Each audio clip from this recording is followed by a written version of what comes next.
So hello from Green Mopeds in London. So today we're going to give you a brief static review of one of the latest bikes we've now got in, which is the RFN Apollo. This is one of the two road legal versions.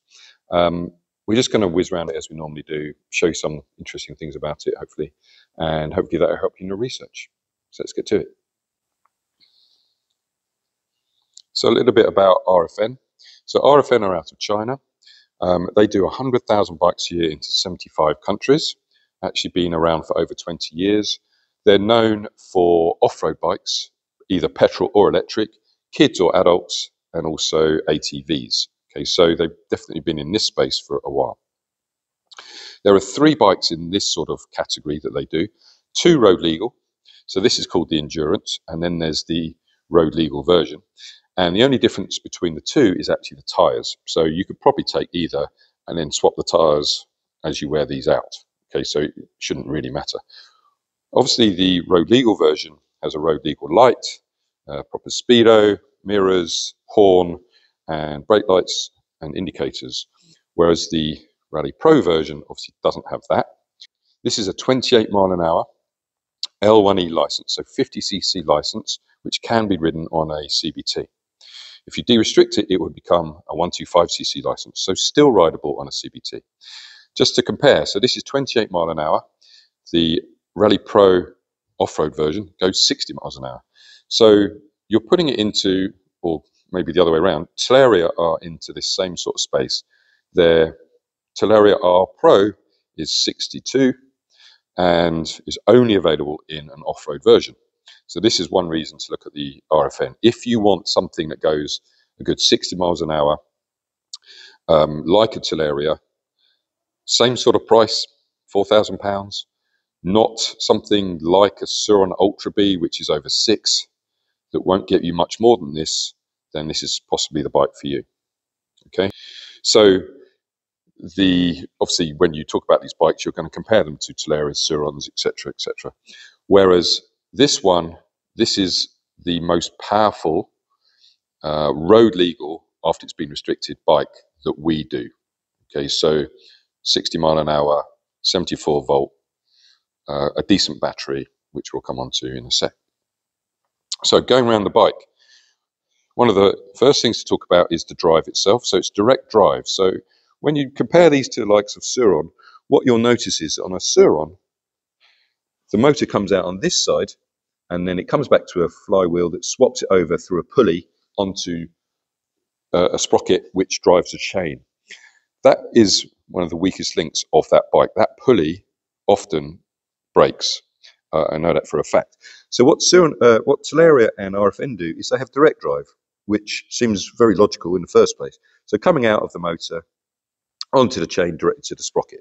Okay, so the most efficient and more durable, etc., etc. Now, when you look at the battery, you can see there that it's removable. It is 74 volt, as I said. It's LG cells, and it's over 3 kilowatt hours.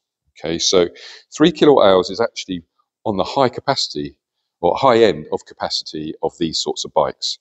Now, the reason I say that is because if you do the maths, so 74 volt, 43 amp power, that gives you over 3 kilowatt hours of battery. If you were to put a 43 amp hour if you were to put this into a 60 volt bike, you'd need a 53 amp hour battery. And there aren't batteries, that we do that are that sort of capacity. Okay, so this is more than, say, a Horwin. I know these are different sorts of bikes, but it's more than a Horwin EK3 40 amp hour battery. It's more than a CPX battery, which is 60 volt, 45 amp hour.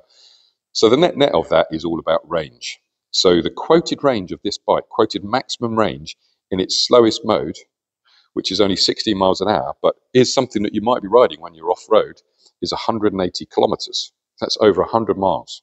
Okay, so plus the fact that it's rechargeable, obviously, and it can be charged in only 2 to 3 hours. Okay, so that's called tortoise mode, its slowest mode, and I'll show you the modes in a sec.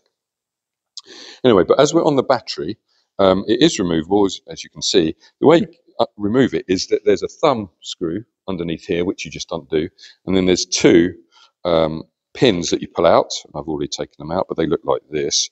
So they go in like that, both ways. And then once you've taken that out, this comes off. Okay, and then once you've done that, you see this cover. Okay, and you also see actually the style of the bike. Now you see many off-road bikes that really take that shape, okay, because it's a very durable frame shape. Okay, anyway, what you then do is you need to take this cover off, and the way to do that is to actually undo this. Okay, so that then releases that, and then this comes off, and there's your battery. Okay, so that's essentially how you do it. And you can see the connectors down there. You can charge the battery through poking the charger through here, or obviously you can take the battery out.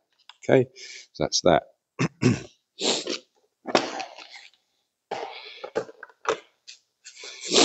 Okay, so that's the battery.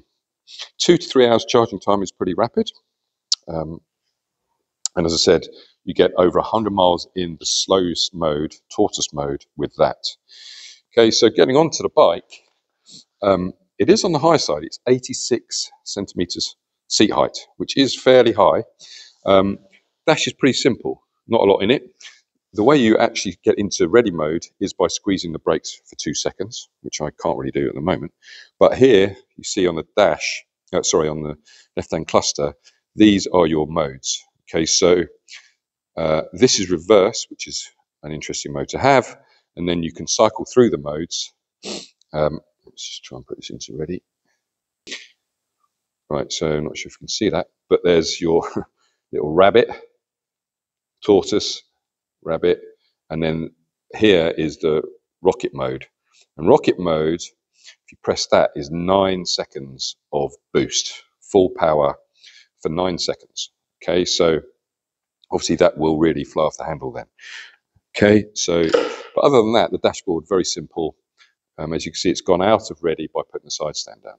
Okay, and then in here, there's just trip. You could swap between miles and kilometers, what have you. Okay, then the rest is very simple. You've got your indicators, horn, nothing on this side other than the throttle.